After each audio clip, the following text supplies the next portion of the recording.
अस्सलाम वालेकुम नाजरीन, आज हम कुरान की चंद आयात से जानेंगे कि शिर्क क्या है और उससे बचना क्यों ज़रूरी है।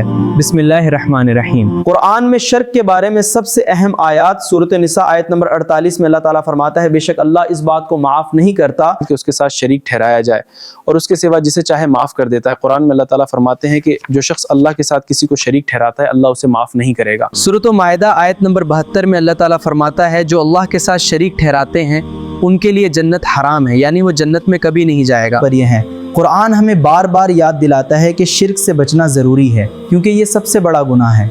एक और जगह सूरत ज़ुमर में अल्लाह ताला फरमाता है, आसमानों और ज़मीन में जो कुछ है सब अल्लाह का है और सारे मामलात उसी की तरफ लौटते हैं। यानी हर चीज़ अल्लाह की मुल्कियत है और सब कुछ उसी की कुदरत में है, इसलिए अल्लाह के साथ किसी को शरीक ठहराना बिल्कुल गलत है। कुरान हमें बताता है कि अल्लाह के साथ किसी को शरीक न ठहराएं, क्योंकि तुम जानते हो कि ये अल्लाह की बड़ाई के खिलाफ है। मज़ीद ऐसी वीडियो के लिए चैनल को सब्सक्राइब करेंगे।